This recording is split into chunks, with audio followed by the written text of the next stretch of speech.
이제 지난주까지 우리가 베드로 전서를 다 마쳤죠? 이어지는 성경이 베드로 후서인데 자연스럽게 베드로 후서를 다루도록 하겠습니다. 베드로 전서는 5장까지 있었는데 베드로 후서는 3장까지 있어요. 그래서 조금 더 빨리 끝나지 않을까 그런 생각이 듭니다. 베드로 전서에 이어서 후서를 읽어보니까 베드로 사도가 참 얼마나 간절하게 또 얼마나 쉽게 하나님의 나라를 우리에게 설명하려고 애썼는지를 우리가 잘 알 수가 있습니다. 베드로 사도는 여러 면에서 우리랑 좀 비슷해요. 뭐 공부를 많이 하신 분도 아니고 표현을 막 유식하게 하는 현란하게 하는 그런 분도 아니고 우리가 가지고 있는 용어 그대로 그렇지만 최대한 쉽게 그리고 그러면서도 하나님의 그 나라의 깊은 뜻을 놓치지 않으려고 하는 그런 모습들을 우리가 많이 볼 수가 있습니다. 그래서 좀 지난 우리 전서도 그랬지만 후서도 문체가 비슷한데 이 수식이 좀 많아요. 그래서 읽기가 약간 곤란할 수 있지만 그러나 이 수식이 많다고 해서 우리가 수식하는 본래 의미를 잃어버리면 안 되겠죠. 본래 의미를 찾으면서 그 본래 의미를 또 어떻게 수식하는가를 또 우리가 같이 해야 돼요. 근데 너무 이렇게 하다 보면 수식하는 걸 강조하다 보면 본래 의미를 잃어버리기도 하고 또 본래 의미에 집중하다 보면 좀 너무 뭐랄까 건조하게 느껴지기도 하고 그런데 베드로 사도는 그렇게 건조하지 않기 위해서 말씀 하나하나에 어떤 영적인 수식들을 많이 해놓는 것을 보게 됩니다. 자, 먼저 1절, 2절 말씀 보도록 하겠습니다. 1절, 2절 같이 봅니다. 시작. 예수 그리스도의 종이며 사도인 시몬 베드로는 우리 하나님과 구주 예수 그리스도의 의로 인해 우리와 똑같이 보배로운 믿음을 받은 여러분에게 하나님과 우리 주 예수를 아는 지식으로 인해 은혜와 평강이 더욱 풍성하기를 빕니다. 아멘. 자, 베드로 사도가 지금 교회에게 인사를 전하고 있죠. 베드로 사도가 특별히 튀르키예에 있는 교회들에게 인사를 전한다 그랬죠. 그래서 본도와 갑바도기아, 갈라디아, 아시아, 비두니아 이 터키 지역을 다 전부 다 가리키는 로마의 행정구역이거든요. 거기에 있는 교회들에게 편지를 보낸다라는 거예요. 그런데 그 편지의 내용의 중심, 지금 처음에 이제 두 번째 편지를 보내면서 인사를 하고 있잖아요. 여러분 우리가 카톡 같은 거 할 때도 오래간만에 친구 만나면 거기다가 오랜만이다 예 하면서 여러 가지 인사를 하는데 베드로가 교회에 건네는 인사의 중심에는 뭐가 있느냐? 항상 하나님 아버지와 예수 그리스도가 있어요. 여러분 이런 인사 많이 해보세요. 우리 교인들끼리 말고 또 목사님에게 인사 건넬 때 말고 여러분들끼리 아니면 여러분들 친구하고 인사를 오래간만에 건넬 때 그 인사의 주제가 하나님과 예수 그리스도를 시작하신 적 있으세요? 뭔가 그러면 조금 어색하고 내가 뭔가를 강요하는 것 같고 이상한 느낌이 들죠? 예, 그렇게 하지 말고 여러분들 인사를 건넬 때 늘 베드로처럼 하나님 아버지와 예수 그리스도가 주제가 되시기를 바랍니다. 일주일에 2번씩 꼭 저한테 그 카톡을 보내시는 집사님이 계세요. 한때는 우리 교회 다니셨던 집사님이시더라고 하더라고요. 근데 그분이 계속 저한테 카톡을 보내주시는데 월요일날 한 번, 또 주일날 또 늦게 한 번, 주초와 주말에 꼭 한 번씩 보내셔서 제 안부를 물으십니다. 근데 시종일관 감사한 건 뭐냐면 그 안에 하나님의 사랑과 예수 그리스도에 대해서 늘 논하고 있고 그 다음에 우리의 행복, 그분으로 말미암아 우리가 마땅히 누려야 될 행복과 은혜들에 대해서 이렇게 축복하면서 인사를 건네주시는 거. 저도 참 목사지만 성도가 늘 목사한테 그런 인사를 건네야 되고 하는 게 당연한데 저도 그렇게 못하거든요. 우리 성도들 매주마다 저한테 그런 인사 받으셨어요? 사실 저는 하고는 싶지만 우리 성도들이 우리 목사님 또 형식적인 카톡 보내셨네 이렇게 느끼실까봐 못하는 것도 좀 있습니다. 게을러서 못하는 것도 좀 있고 근데 그분은 계속해서 그렇게 인사를 건네세요. 어떤 때는 거기에다가 저는 계속 답을 달거든요. 인사를 건네주셨으니까 저도 답례를 해야 되잖아요. 인사를 드려야 되잖아요. 그러니까 때로는 귀찮게 느껴질 때도 있고 그냥 이모티콘 하나 딱 눌러서 보내고 싶을 때도 있어요. 근데 될 수 있으면 제가 그렇게 하지 않습니다. 꼭 그분이 보내신 거의 문장에 비슷하거나 아니면 두 배를 적어서 제가 인사를 이렇게 건네드려요. 그러면 고맙게 느끼시고 또 최근에 있었던 일들도 나눠주시고 하는 모습을 제가 보면서 우리가 같은 교회를 다니는 건 아니지만 그러나 참 예수 안에서 이렇게 아름다운 교제를 나눠서 기쁘다, 이런 생각을 해봅니다. 여러분, 한국에 두고 오신 많은 교우들 있으시고 그 다음에 믿음의 지인들이 있으실 거 아니에요? 그럼 그분들하고 이렇게 우리 교인들끼리 인사 나누기 좀 어색하시면 그분들하고 여러분들이 영적인 친분을 이렇게 나누시고 인사를 매주에 한 번 정도 이렇게 좀 전하시면서 거기에다가 예수 그리스도를 넣어서 그분의 은혜와 그분의 의에 대해서 같이 얘기하면 얼마나 좋을까 하는 생각을 해봅니다. 제가 가지고 있는 여러 단톡방이 있어요. 근데 뭐 우리 교인들하고 성도들과 나오는 어떤 일 때문에, 교회 일 때문에 갖는 그런 단톡방도 있지만 제 대학 친구들, 또 제 대학원 친구들, 이렇게 얘기하면 좀 세속적인데 제 신학교 친구들 있잖아요. 제 믿음의 동기들, 목사 동기들, 이분들하고 단톡방을 이렇게 갔는데 늘 그 안에는 그렇게 예수 그리스도, 하나님의 은혜에 대해서 또 은혜로운 찬양을 실어주고 간증들을 실어주는 그게 있어요. 이게 우리의 공동체를 유지하는 큰 힘이구나 라는 것을 느끼게 됩니다. 따라합시다. 날마다 예수 그리스도를 간증합시다. 아멘. 베드로는 그 믿음을 공유한 자들에게 인사를 했는데 그 믿음이 어떤 믿음이냐면 하나님과 예수 그리스도의 의로 주어진 믿음이다라는 거예요. 이 믿음, 같은 믿음을 저와 여러분들이 소유했습니다. 그런데 그 믿음은 어디에서 비롯된 거냐? 하나님 아버지와 우리 주 예수 그리스도의 의로 우리에게 주어진 믿음입니다. 이렇게 설명을 하는 거예요. 믿음을 우리가 가진 것 같은데 사실은 그 믿음이 우리에게서 출발한 게 아니라 예수 그리스도의 의로부터 출발했다라는 거예요. 자, 여러분, 이 의, 정의, 공의, 이런 말들이 비슷해서 우리가 해석을 내리기가 참 어렵죠? 중국어 성경에는 그 뜻 글자잖아요, 중국어는. 그러니까 그것들을 잘 이렇게 언어를 잘 우리보다는 조금 더 정확하게 이렇게 의미를 부여할 수가 있는 것 같아요. 근데 여러분, 그 바를 정자거든요. 정의할 때 이건 바르다라는 의미예요. 그 다음에 의, 이건 옳다 하는 의미죠. 옳을 의자죠. 아니, 바른 건 뭐고 옳은 건 뭐야?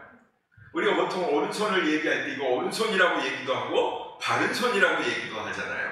바르고 옳은 게 우리 생각에서는 그렇게 큰 차이가 없는 것 같아요. 근데 굳이 이걸 구분 짓자면 바를 정자의 그 그건 뭐냐면 하나님이 이 세상을 지으면서 객관적인 사실로 이게 옳다라고 정해주신 것, 우리의 질서 가운데서 정해주신 것, 그게 정이라고 얘기할 수 있어요. 바를 정자. 그러면 의는 뭐냐? 옳다라는 건 뭐냐? 여기에는 주관적인 의미가 들어가 있어요. 바로 그 의의 중심이신 우리 하나님 아버지께서 행하신 일 중에서 의롭다 여기시는 어떤 일이에요. 그러니까 예수 그리스도의 의라는 건 뭐죠? 우리에게 적용된 예수 그리스도의 의가 뭐예요?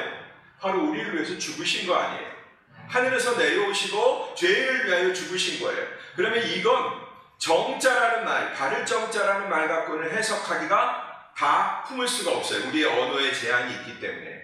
그래서 예수 그리스도의 의라면 뭐예요? 어떻게 보면 인간의 기준으로 보면 그건 의가 아니에요. 어떻게 보면 바보짓이라고 평가할 수 있는 사람도 있어요. 그죠? 우리의 주관적인 생각으로는. 그러나 그것을 하나님이 의롭게 여기셨다.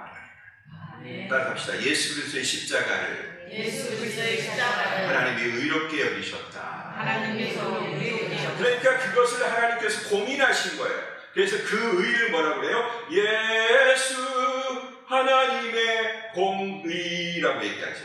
하나님이 공적으로 인정하신 의가 되는 거예요. 바로 이 의를 우리가 예수 그리스도로부터 받음으로 말미암아 의를, 그 믿음을 소유하게 되었다라는 것이죠. 그리고 우리의 믿음의 근거는 내게 있는 게 아니라 누구에게 있어요? 먼저 예수 그리스도에게 근거를 둔다라는 그런 것입니다. 또 동일하게 교회들을 향해서 축복하고 있어요. 믿음을 말한 다음에 축복하고 있는데 어떤 축복이죠? 은혜와 평강이 너희에게 있기를 빈다. 이렇게 풍성하기를 빈다라고 얘기하고 있어요. 근데 그 은혜와 평강의 출처가 어디냐? 보통 우리가 은혜 많이 받으시길 바랍니다. 이렇게 우리가 축복을 많이 하죠. 하나님의 평강이 있기를 바랍니다. Grace and peace. 이게 우리에게 가득하기를 원합니다. 그래서 안양에 가면 교회, 은혜와 평강 교회인가요? 그런 교회들, 그걸로 교회 이름을 짓는 그런 교회도 있죠. 이 은혜와 평강이 있길 원합니다라는 거 그냥 대충 인사인 줄로 우리가 생각하기 쉬운데 그 은혜와 평강은 그냥 주어진 게 아니라 어디에서부터 오는 거냐? 바로 하나님과 우리 주 예수를 아는 지식. 하나님과 우리 주 예수 그리스도를 아는 지식, 거기에서 우리에게 은혜가 온다라는 거예요. 거기에서 우리에게 평강이 온 줄 믿습니다. 그러면 여러분, 신앙의 출발은 뭐냐면 우리의 인격의 요소가 지정의가 있죠. 지정의. 하나님 지식이고, 두 번째 정은 느끼는 거고, 의는 행하는 겁니다. 이게 우리의 인격 요소 안에 있어요. 그럼 제일 먼저 신앙에서 출발하는 요소가 뭐냐? 우리는 감정부터 출발하는 것 같은데 그러지 않아요. 요즘에 접근은 막 찬양을 막 많이 하고 뜨겁게 하면서 마음을 뜨겁게 하고 감정을 열어놓죠. 그래서 뭔가 뜨거워지고 뭔가가 내가 변화된 것 같은 그런 느낌을 갖는데, 사실 신앙의 출발은 뭐부터 오느냐? 예수 그리스도, 그분을 아는 지식으로부터 오는 줄로 믿습니다. 마음이 뜨거워질 때 괜히 이유도 모르게 원인도 모르게 뜨거워지는 거, 그건 뜨거워지는 게 아니에요. 그냥 내가 흥분하는 거예요. 그건 흥분하는 거고, 예수 그리스도가 나를 얼마나 사랑하셨고 은혜를 베풀으셨는가, 그 다음에 그가 베푸신 은혜가 어떤 종류의 은혜인가, 하나님이 동원되신 은혜이고 하나님의 생명이 사용된 은혜이고 하나님의 열정이 우리에게 부어진 그 은혜이고 하나님의 everything, 하나님의 최고의 가치가 우리에게 부어진 결과로 말미암아 우리에게 주어진 은혜다라는 거예요. 그걸 알 때 우리에게 은혜의 깊이가 깊어지는 것이죠. 여러분, 5살짜리가 엄마의 은혜를 알고 그냥 유치원에서 배운 글씨 갖고 어버이날 편지를 써주는 거, 우리 너무너무 기쁘죠? 그죠? 너무나 행복합니다. 그러나 그 5살짜리가 아는 엄마의 은혜하고 50살 먹은 아이가 이제 늙으신 부모님, 연로하신 부모님을 생각하며 인생의 우여곡절을 다 겪고 엄마도 돼보고 아빠도 돼보고 해서 엄마 너무 고맙습니다 하면서 이제 주름투성이인 어머니의 손을 잡고 눈물을 흘려가면서 그 앞에서 고백하는 그 고백과 질을 우리가 같다고 얘기할 수는 없죠. 그런 것처럼 하나님을 아는 지식이 우리 가운데 계속 깊어져야 돼요. 그러면 이 지식은 어떻게 형성이 되느냐? 저한테 들어서, 목사한테 들어서, 말씀을 들어서 그렇게 형성되는 객관적인 지식도 있어요. 그러나 이 지식은 야다라는 의미예요. 안다, I know. 이 의미는, 히브리어적 의미는 내가 겪어서 아는 거예요. 내가 윤지영 집사님을 겪어서 알고 우리 주 집사님을 겪어서 아는 만큼 아는 거예요. 여러분을 많이 겪으면 내가 더 많이 알겠죠. 여러분을 적게 겪으면 내가 덜 알겠죠. 제가 제 아내를 아는 것만큼 여러분을 알겠어요? 어림없죠. 어떻게 제가 제 아내를 아는 것만큼 제가 우리 주서희 집사님이 아무리 저하고 종씨라고 하더라도 제가 주서희 집사님 어떻게 그렇게 알겠어요? 언제 토라지는지, 언제 기분 좋아하는지, 언제 또 울려고 하는지 제가 어떻게 알겠어요? 약간 짐작하지만 다 몰라요. 근데 김태현 집사님은 타이밍이 또 왔구나, 금방 알겠죠. 네. 그런 거예요. 여러분, 예수 그리스도에 관한 지식은 들어서도 알지만 우리가 느끼고 체험해야 돼요. 따라합시다. 기독교의 지식은 체험하는 지식이다. 아멘. 그럴 때, 그 은혜를 체험할 때 어떤 환난과 우여곡절과 고통이 우리에게 임한다 할지라도 우리의 심령은 내게 강 같은 평화, I've got peace like a river. 강 같은 평화가 내게 오는 거예요. 아무리 난리를 치라고 하세요. 표면은 조금 출렁출렁할 수 있어요. 강물의 표면은. 그러나 강물 속에서 뛰노는 물고기들은 여전히 평안할 수 있는 것입니다. 그런 것처럼 여러분이 예수 그리스도를 아는 지식 많이 들으려고 하지 말고 많이 체험하시려고 하세요. 그것을 체험할 때 세상에 어떤 풍파가 오고 여러분의 삶에 공격이 다가오고 위기가 다가오고 막 그냥 아드레날린이 솟구쳐가지고 막 심장이 두근두근 거리는 그런 상황이 와도 스톱. 누구야? 나 자신을 향해서 안온하자, 안돈하자, 평안해지자 명령할 수 있고 그 명령은 근거를 갖는 명령이 될 수 있다라는 것입니다. 하나님과 예수 그리스도의 의가 우리에게 적용됨으로써 우리는 믿음의 세계로 인도함을 받았습니다. 이 인사를 정리하자면 또 하나님과 그리스도를 아는 지식이 깊어질수록 땅의 인생을 사는 우리들에게 은혜와 평강이 풍성해진다라는 것입니다. 이것이 바로 목사와 성도가 첫 번째로 해야 될 교회에서의 영적인 작업이에요. 영적인 작업이 뭐냐? 우리의 영적인 작업의 첫 번째는 따라하겠습니다. 예수 그리스도에 대한 지식으로 깊어지자. 아멘. 이것이 저와 여러분들이 해야 될, 열심히 해야 될 공동의 작업입니다. 자, 두 번째 3절 말씀을 한번 보겠습니다. 다 같이 시작. 그리스도께서 하나님의 신성한 능력을 따라 생명과 감격에 속한 모든 것을 우리에게 주셨습니다. 이는 하나님의 영광과 존귀하심에도 우리를 부르신 그분을 아는 지식으로 말미암은 것입니다. 아멘. 여기는 하나님의 영광과 존귀하심으로라고 이렇게 옛날 성경 저 번역판에는 번역이 됐네요. 예, 제 번역판에는 영광과 덕으로 이렇게 번역이 됐어요. 옛날 개혁 성경에도 바로 이 덕으로 번역이 됐죠. 자, 첫 번째, 그리스도 예수께서 생명에 관한 것 그리고 경건에 관한 것을 우리에게 주셨다라고 얘기하고 있습니다.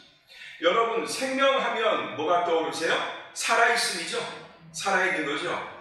라이프는 뭐가 라이프가 되는 거예요? 리빙인 라이프가 되는 거예요. 내가 매일매일 라이프 살아있는 그것이 생존하는 그것이 라이프 나의 삶이 되는 것입니다. 이렇게 살아있는 꽃이 그의 생명이 되는 거죠.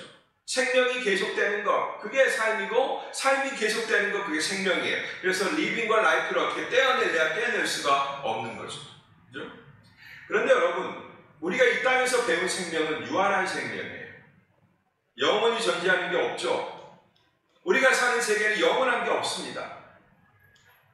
그런데 애시당초 이 생명이란 말 자체에는 뭘 품고 있는 줄 아세요? 애시당초 이 생명이란 말 안에는 영원성이 들어가 있어요. 하나님이 우리에게 주신 생명은 영원성이 보장되어 있는 생명이었어요. 거기가 뭐 단절되고 유한한 시간이 있는 게 아니에요. 하나님이 아담에게 주신 생명은 영원한 생명이었어요. 그럼 우리 이 생명이라는 말 자체는 그냥 영원을 품고 있다고 보시면 되겠습니다.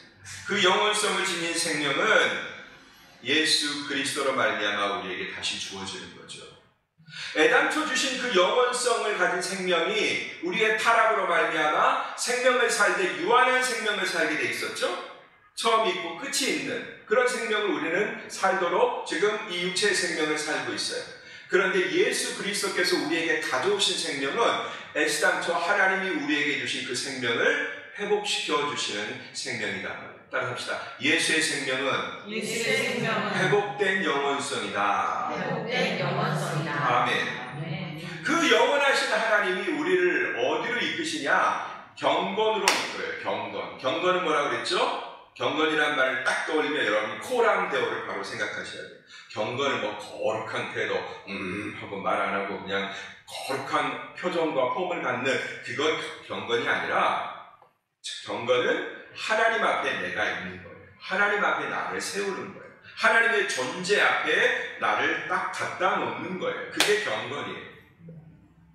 그러니까 이 영원한 생명을 예수님이 회복시켜서 우리를 어떻게 하셨다고요?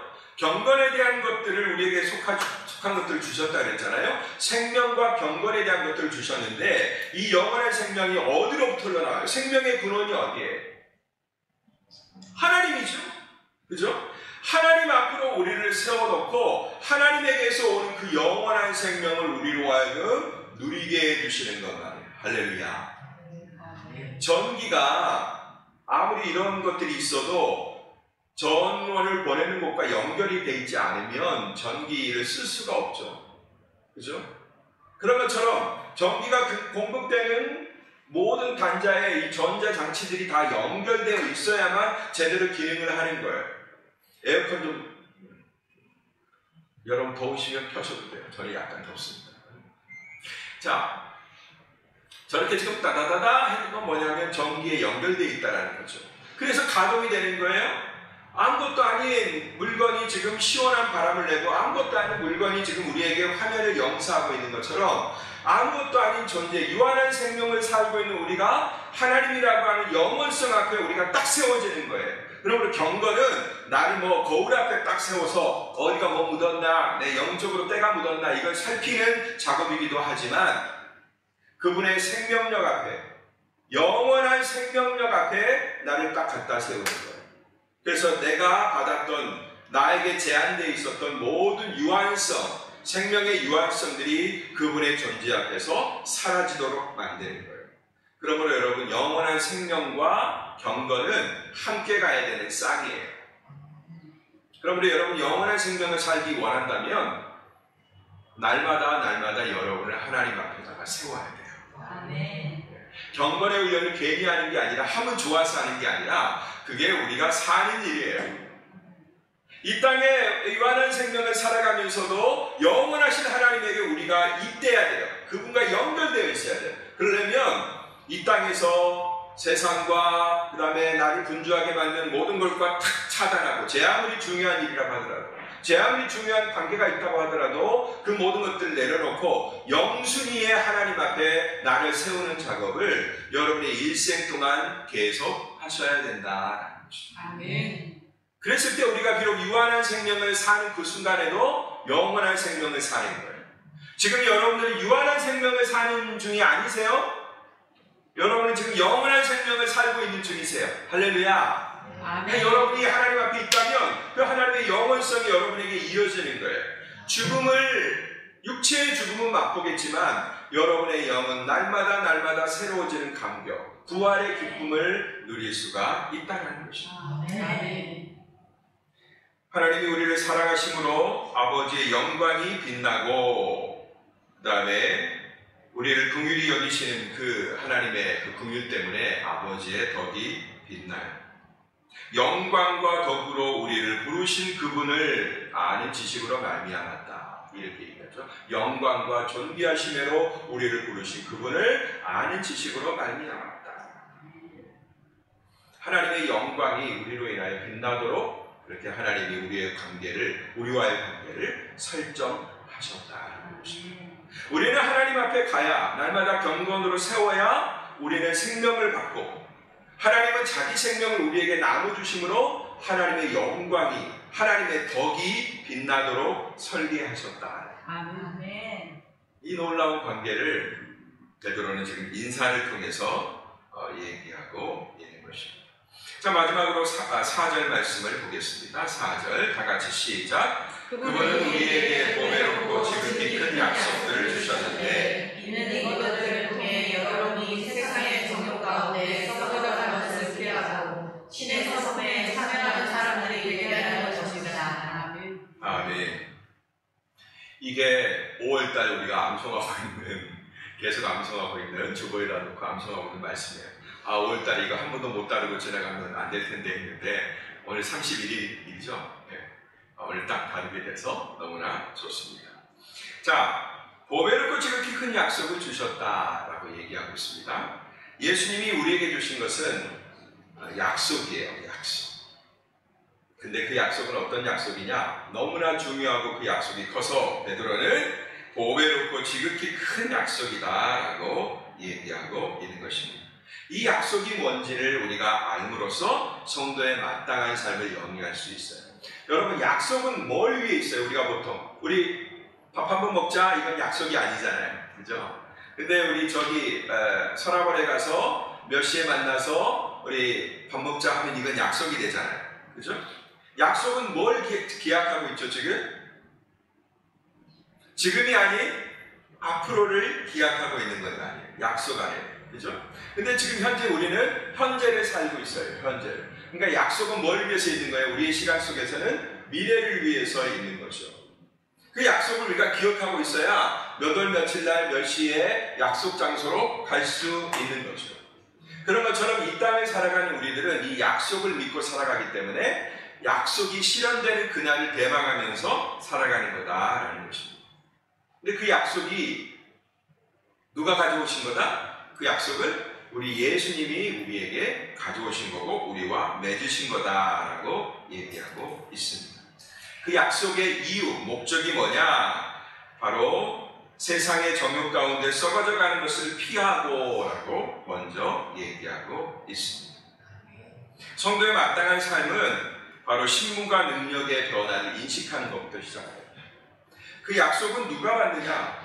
예수님이 우리에게 해주신 약속은 누가 받느냐? 신분과 능력이 바뀐 자가 받는 거예요. 이 땅을 살아가고 죄인으로 살아가지만 우리에게는 두 가지가 같이 존재해요. 죄인의 모습과 의인의 모습이 같이 존재합니다. 신분상으로는 이미 죄인에서 의인으로 옮겨갔어요. 그러면 능력은 어떻게 되나요? 죄인의 자리에서 의인의 자리로 점점 옮겨가야겠죠. 그죠? 이건 이 땅에서 만들어져 가는 거예요. 능력은 만들어져 가는 겁니다. 그러나 신분은 이미 주어진 거예요. 이 신분이 주어졌기 때문에 그 능력이 우리에게 부은 바 되는 거죠. 이것을 인식해야 돼요. 능력의 변화를 우리가 인식해야 돼요. 그러니까 내가 변화될 수 있다는 걸 내 스스로 믿어야 됩니다. 아, 나는 안 돼. 맨날 실패. 나는 하다가도 맘먹어도 그냥 작심삼일이야. 기도할 때는 막 뜨거웠는데 밖에 나가면 또 승질 부리고 또 남편한테 짜증내고 애들한테 짜증내고 나는 늘 그래 라고 하면서 그 실패를 너무 당연하게 여길 게 아니라 나는 변화의 가능성을 이제부터 가지고 있다. 그 능력이 나에게 주어졌다. 나는 그리스도가 원하시는 모습으로 날마다 나아질 수 있다. 변화될 수 있다. 이걸 믿으셔야 된다는 거예요. 따라합시다. 나의 변화를 가능성을 믿자. 이 세상에 살지만 세상에 썩어져가는 정욕을 피하는 방법을 배운다는 거죠. 이걸 배워. 옛날에는 내가 세상에 살 때 이걸 피하려고 하지 않았어요. 그럴 능력도 없었어요. 근데 지금 우리에게는 뭐가 됐죠? 신분의 변화가 일어났죠? 그러니까 내가 옛날 양반이 되기 전에 왕자가 되기 전에 가지고 있었던 모든 습관들을 어떻게 해야 돼요? 내려놔야 되겠죠. 잊어야 되겠죠. 우리 어렸을 때 읽은 책 중에 그 왕자와 거지라는 그 책들이 있잖아요. 하루아침에 신분이 서로 바뀌는 거, 운명이 바뀌는 거. 또 우리나라 그 영화에 광해군이라는 그것도 나오잖아요. 그 얘기예요, 결국. 굉장히 신분이 천한 사람이 이병헌이가 연기했죠. 근데 얼굴이 똑같아가지고 광해군의 역할을 어느 순간에 하죠. 근데 그를 그 자리에 올렸던, 그 천한 사람을 그 자리에 올렸던 그 유명한 학자인데, 그 사람이 나중에 광해군을 왕노로 대신했던 그 광해군, 가짜 광해군이죠. 그 사람을 떠나보내면서 멀리 항구에서 배를 타고 떠나보내면서 그 왕의 노릇을 잘한, 연기일지 모르겠지만 그러나 정말로 왕의 노릇을 잘한 그 이병헌에게 뒤에서 자기가 훨씬 더 신분이 높죠. 그때는 그 이병헌은 아주 천한 상놈이죠. 거기다가 고개를 탁 숙이고 예를 갖추는 모습을 보게 됩니다. 뭐죠? 처음에는 얼굴만 닮아갖고 왕노릇을 잠깐 하는 그 역할을 부여받았지만 그 궁에 있다 보니까 어떻게 해야 되는지 아는 거예요. 그래서 이왕에 내가 연기를 하자고 한번 잘해보자 해가지고서 진짜 왕으로서의 역할을 감당했던 거죠. 그러니까 나중에 그를 데려왔던 그 신하가 그에게 정말로 진심 어린 존경과 예를 표할 정도가 된다는 거죠. 우리는 그런 가능성이 있어요. 썩어져가는 구습을, 정욕을 쫓는 그 구습을 버릴 능력을 우리는 이미 가졌다라는 것입니다. 이것을 믿는 게 중요해요. 이걸 믿으면 우리는 그렇게 됩니다. 세상의 구습을 타파할 수 있는 그런 능력자가 됩니다. 나를 옛날에 짓누르고 나를 포로로 삼던 그런 모든 세상의 구습들, 옛날 습관들을 버릴 수 있는 가능성을 내가 확보하는 거예요. 안 믿으면 안 되죠. 그걸 믿어야 그렇게 됩니다. 더 나아가서 하나님의 성품을 품고 그대로 사는 연습을 하게 된다. 첫 번째는 구습을 버리는 연습을 하는 거죠. 그 다음에 내 마음을 차지하고 있던 그런 구습 덩어리들 다 버렸어요? 그럼 내 마음속에 빈 공간이 생겼을 거 아니에요. 그 빈 공간을 뭘로 채워요? 하나님의 성품으로 하나씩 하나씩 채우고. 옛날에는 전혀 추구하지 않았던, 옛날에는 전혀 나한테 가치가 없었던, 별로 중요한지도 몰랐던 그런 새로운 하늘나라의 가치를 내 마음속에 차곡차곡 쌓게 되는 것입니다. 그런데 여러분, 그 가치를 내 마음 가운데 쌓으려면 어떻게 해야 돼요? 새로운 물건을 여러분 부엌의 싱크대 찬장에다가 이렇게 보관하려면 어떻게 해야 돼요? 옛날에 오래된 물건들, 유효기간이 다 지난 라면 부스러기들, 이런 것들을 치워야 한국에서 새로운 먹거리들을 거기다가 보관할 수 있잖아요. 먹거나 아니면 치워야. 우리가 여기서 한국 음식이 아주 귀하다 보니까 라면이나 이런 것들을 오래 보관하다가 어느 순간에 유효기간이 딱 지난 거 먹을 수 있죠. 저도 그래요. 집에 라면 같은 거 귀하니까 오래 보관하고 있다가 딱 이제 어느 순간 한번 먹어볼까 하고 딱 끓였는데 그 뭐랄까 밀가루 쩐내 있잖아요. 기름이 완전히 그 산화된 그게 딱 느껴져서 에페페 하면서 못 먹고 버리는 경우가 있어요. 그러니까 그 유효기간 안에 그걸 먹었어야 되는데 아깝다고 놔두다가 어떻게 해요? 그냥 먹지도 않았는데 똥이 되는 거예요. 버려야 되는 거가 되는 거죠. 그런 것들을 우리는 어떻게 해야 돼요? 다 비워야 돼요. 버려야 돼요. 그리고 신의 성품을 내 안에 담아서 그 성품에 참여하는 자가 되어야 된다. 이것을 연습해야 됩니다. 그런 것입니다. 그런데 여러분, 이 모든 것은 하나님 앞에서 또 죄인인 우리 앞에서 보이신 그리스도의 의에 근거한다. 다시 처음으로 돌아가면 그렇게 할 수 있는 모든 이유와 근거는 그리스도의 의에 근거한다. 그 의는 우리를 그냥 너 의인이야? 너 죄인 아니야? 너 의인이야 이제부터. 누가 너 죄인이라고 하면 절대 인정하지 마. 그렇게 말해주시는 선언의 의미도 있지만 우리를 의인 되게 하시는, 의인으로 만들어 가시는 그런 의미도 있는 거예요. 칭의와 성화의 의미가 같이 녹아 있다는 것입니다. 또 그리스도께서 보이신 산 지식을 통해서 우리가 깨닫고 연습하는 거예요. 제가 여러분들에게 많이 강조하는 게 연습하는 거죠. practice, 연습하는 거예요. exercise. 자꾸 해보는 거예요. 연습의 또 다른 말은 실천이라고 합니다. 우리는 이것을 통해서 이 세상에 살지만 이 세상의 지배를 받지 않고 사는 법을 연습하는 것이고, 신의 성품과는 전혀 상관없는 육적인 성품으로 가득한 자들이었지만 그러나 이제 하나님의 성품을 발휘하면서 살아갈 수 있다. 그걸로 말미암아 우리가 그렇게 될 때, 우리 안에 신의 성품을 차곡차곡 쌓고 그것을 발휘할 때, 그때 비로소 하나님께 영광이 되고 그의 덕이 온 세상 가운데 선포가 되는 것입니다. 아멘. 여러분, 하나님께 영광 돌리는 삶이 뭔지를 그냥 머릿속에서 그냥 무슨 이상세계를 그리는 것처럼 그렇게 멀리 생각하지 마세요. 우리 안에 없었던 신의 성품을 보관하고 그것을 발휘하면서 살아갈 때 그 자리에서 하나님의 영광이 빛나는 거예요. 이 꽃처럼. 이 꽃이 없는 강대상이 얼마나 밋밋하겠어요? 그러나 이게 있으면서 살잖아요. 안 그러면 여러분 이 거무튀튀한 목사 얼굴만 봐야 돼요. 가끔 저를 보다가 꽃을 보면 뭔가 달라지죠? 네. 그런 것처럼 하나님의 영광이 그렇게 피어나게 되어 있다는 것입니다. 이제 우리는 이 모든 아름다운 일들에 관해서 그저 듣는 것으로 끝나지 않을 것입니다. 듣는 것으로 끝나버리면 거기에서는 누가 양성되느냐? 바로 신종 바리새인이 양성될 뿐이에요. 바리새인은 뭐 구약시대만 있었나요? 예수님 당시에만 있었나요? 그리고 요즘은 생겨나지 않을까요? 복음의 시대니까 지금 생겨나지 않을까요? 아닙니다, 여러분. 신종 바리새인이 계속 양산되고 있어요, 이 시대에. 저는 그 일에 주님 앞에 책망을 받는 그런 종으로 살아가고 싶지는 않습니다. 열심히 주의 일을 했는데 하나님 앞에 딱 가갖고 하나님이 제 인생에 대해서 평가하시는데, 야, 주목사, 너 바리새인만 잔뜩 기르고 왔더라? 이런 평가를 들으면 제가 얼마나 주님 앞에서 무참하겠어요? 너 설교 열심히 한 거 알겠는데 그렇게 해서 너 그냥 네 시대의 바리새인들을 그냥 가득 길러놓고 왔더라? 이런 평가를 들으면 여러분 제 인생이 너무 무의미하잖아요. 이제 우리는 점차 이 생명과 경건에 관한 일들을 우리의 삶에 적용할 방법을 찾고 그것을 구체화시켜 나아갈 것입니다. 아직은 뭘 어떻게 해야 될지 구체화되지는 않았지만 저는 이 일에 관해서도 저와 여러분들을 성령께서 지도해 주시고 가르쳐 주실 거라고 믿습니다. 우리 교회 예배는 이제 좋은 것 같아요.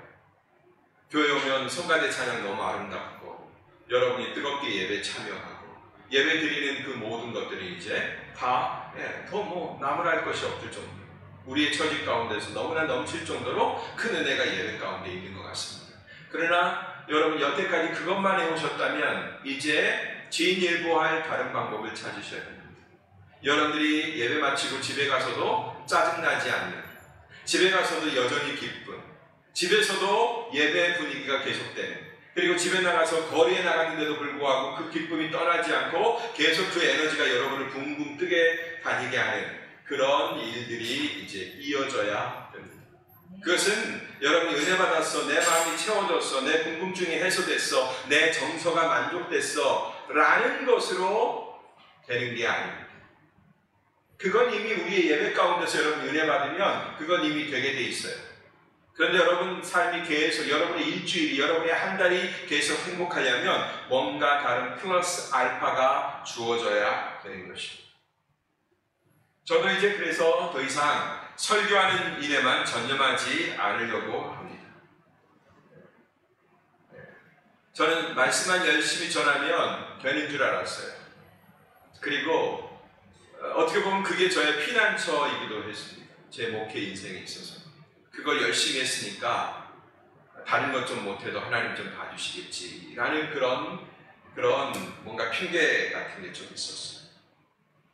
근데 여러분, 이제 더 나아가서 우리는 이 선포된 말씀이 우리의 일상 가운데 실행이 되고 적용이 돼야 된다. 그걸 이제 저는 이제 연구하고 기도하려고 그래요. 그래서 여러분에게 드려진, 여러분에게 선포된 그 말씀이 진짜 여러분의 삶에서 여러분의 것이 되는 그 증거를 여러분들이 확보하실 수 있도록 그걸 도와드리려고 그래요. 그걸 도와드려요. 진리를 여러분들에게 파서 이게 하나님의 진리고 이게 하나님 원하시는 모습입니다 라고 툭 던지고 팔짱 딱 끼고 있는 게 아니라 여러분들이 그 말씀을 살아가실 수 있는 길을 열어주는 것, 그것도 목사가 해야 될 일이겠다 라는 그런 생각을 합니다. 오늘 우리 수요예배, 우리 수요 중국이대에 많이 나오신 것 같아요. 감사합니다. 많이 나오셔서 앞으로도 계속 더 많이 나와지게 되길 바라고, 우리 남성 성도들도 이 자리에 가득 채워지게 되길 바라고, 오늘 남자분들이 3명 여기 계시네요. 감사합니다. 네. 우리 목사님들이 3명, 저까지 포함해서 4명. 네, 여러분, 1년 동안 1년 거의 됐나요? 우리 중보기도? 우리 강림 입사에 얼마나 됐어요? 9월날 시작했으니까 조금 남았어요. 조금 남았어요.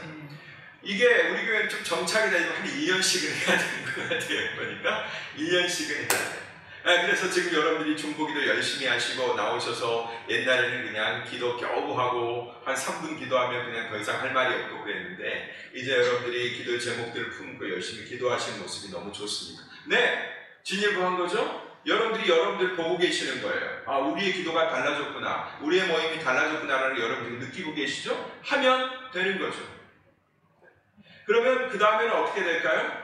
이제 여러분들이 이 말씀을 가지고 여러분의 삶의 국면에 빚어진 문제를 어떻게 해결하는지 그런 여러 가지 길들을 개인적으로도 그 말씀을 적용할 수 있겠지만 우리 공동체가 함께 그것들을 연습하고 함께 추구할 수 있는 그런 연습의 장을 만들어 나가야 되겠다라는 것입니다. 아무리 제가 좋은 성경적 발견이나 또 잘 발견하고 그 발견들 여러분들에게 잘 전달했다고 할지라도 여러분의 삶의 자리, 우리 교회의 능력으로 그것이 바뀌지 않으면 아무 소용이 없습니다. 외치는 자, 목사는, 설교한 자, 목사는 그냥 멋있는 설교 한번 했네, 멋 한번 부리면 끝나는 거고요. 여러분은 좋은 교양 한번 습득했네, 그리고 내 마음에 채웠네, 그걸로 그냥 만족으로 끝나버리는 것입니다. 그러나 여러분, 우리가 사모하고 결단한다면, 겸손해진다면 아주 작은 실천부터 하나씩 해나갈 수 있을 것입니다. 제가 여러분들에게 와서 조금 처음에 당황하고 아이러니를 느꼈던 건 뭐냐면, 대화를 나눠보면 굉장한 그 경건과 그 안에 하나님 사랑하는 마음이 느껴져요. 제가 그렇구나. 근데 정말로 그것이 구체적인 국면 가운데 실천되고 보여지고 드려져야 되는 상황 가운데서는 움츠러드는 그런 모습들을 많이 발견합니다. 왜 이런 괴리가 일어날까? 제가 봤을 때 마음은 굉장히 부자야. 가지고 있는 것들이 굉장히 많아요. 여러분들의 자산이, 영적 자산들이 굉장히 마음속에 있어요. 그러나 행해지는 현장에서는 그것들이 굉장히 가난하게 드러나지 않는 것들을 바라보면서 왜 그럴까? 그 생각을 계속 해왔습니다. 내가 봤을 때 하나의 아직은 완벽한 답을 얻지는 못했지만 한 가지 답은 뭐냐면, 입구가 있잖아요. 우리가 말씀을 먹는 그 입구가 있잖아요. 들어오는 입구가 있으면 나가는 출구가 있어야 되는데 출구가 닫혀 있었다라는 생각을 해봅니다.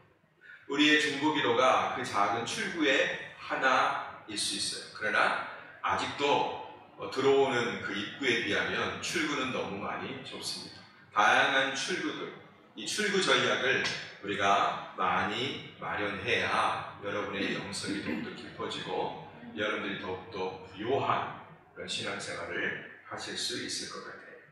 그렇게 하다 보면 우리의 시야는 어느덧 열리고 실제적인 믿음의 일들을 우리가 보게 될 것입니다. 여러분, 이 일을 위해서 기도해 주시고 여러분들 기대감을 스스로 가져주시기를 바랍니다. 저는 우리의 신앙생활에 신선한 바람이 좀 불어왔으면 좋겠어요. 우리 고명수 집사님이 저한테 요만큼 들깨 그 쌍난 거 이렇게 주셨거든요. 이 컵 안에 들어가는 조그마한 양이에요. 나중에 제가 사진 찍어서 보여드리겠습니다. 우리 집 베란다에 들깨가 벌써 한 자리를 다 차지하고 있어서 만큼 컸어요. 제가 식물은 좀 잘 키웁니다. 근데 뭐냐면 이제 화분에다가 옮겨주고 벌린 거죠. 그 다음에 부드러운 흙을 거기다가 갖다 준 거. 그랬을 때 이제 탐스럽게 이제 제법 먹은 만큼 들깨가 자라난 것을 보게 돼요. 이제 곧 따서 먹어볼 겁니다. 얼마나 향기가 좋은지. 그거예요. 여러분 안에 일어난 그 씨앗들 있잖아요. 우리 안에 지금 일어나는 그런 들깨가 발아에서 만들어진 씨앗. 그것을 그 좁은 공간에다 그냥 뭉쳐놓으면 그냥 그대로 있다가 시들고 먹을 수 없는 모양으로 그냥 끝나버리고 말 거예요. 그러나 그것을 옮겨주고 더 넓은 그릇으로 이식해놨을 때 보다 탐스럽고 이제 그야말로 누군가에게 유익이 될 수 있는 모습으로 바뀐 것을 보았습니다.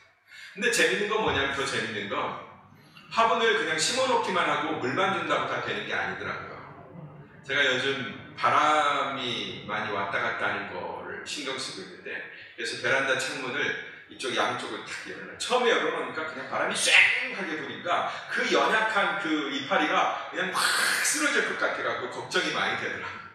바람이 얼마나 막 베란다에서 세게 부는지 그냥 다 쓰러지고 그냥 자빠질 것 같아요. 그래서 때로는 닫아놓기도 하고 했는데, 닫아놓기만 하면 뭐가 없냐면 여러분, 그냥 잘 자라는 것 같고, 그런데요 이 향이 없어요. 그 지가 만들어내는 그 강한 스스로 생산해내는 그런 들깨다움이 없는 거예요. 그래서 제가 문을 확 열어놨죠. 바람이 확 통해요. 그러니까 이제 물도 많이 빨아들이고, 그 다음에 많이 날리고 지가 그것을 견딥니다. 그러니까 지금 이제 그 줄기를 이렇게 흔들어 보면요, 쉽게 넘어지지 않을 것 같다라는 확신이 생겼습니다. 그런 것처럼 우리 가운데 이 신선한 바람이 불어오게 되길 바랍니다. 베란다에서 보장되어 있는 그 온실 속에서 바람도 안 부는 곳에서 물 주기만 하고 그냥 원상 속에서 잘 자라는 것 같지만, 그러나 그 바람 쐬이지 않는 들깨나 어떤 식물이라도 향이 없는 거예요. 근데 본연의 능력은 어디에 있는 거예요? 그 바람의 향에 있는 거죠. 그리스도의 향기를 바라는 자가 되려면 모양만 그리스도인이면 안 된다. 모양만 그리스도인이면 안 된다. 살아내는 그리스도인이 돼야 된다. 바로 이 일을 위해서 여러분 우리가 내딛어야 될 다음 스텝이 분명히 있을 것입니다. 기도해 주십시오. 하나님 우리 목사님에게 좋은 아이디어를 주십시오. 아니면 제게 주십시오. 우리 교회 공동체 가운데 주십시오. 그리고 그것이 주님이 반드시 원하시는 것이면 마음껏 얘기되게 하시고 우리 가운데 소통되게 하시고 그래서 주님이 바라시는 일이라면 우리 교회가 새로운 에너지가 발산되는 그런 어떤 팩토리, 공장이 될 수 있도록 하나님 은혜 베풀어 주십시오. 이렇게 기도해 주시길 바랍니다. 아멘. 이제 우리는 다음 스텝을 밟을 겁니다. 그래야 우리가 삽니다. 그리고 우리 사물 한인교회가 제도약의 발판을 마련하게 될 것입니다. 함께 기도하도록 하겠습니다.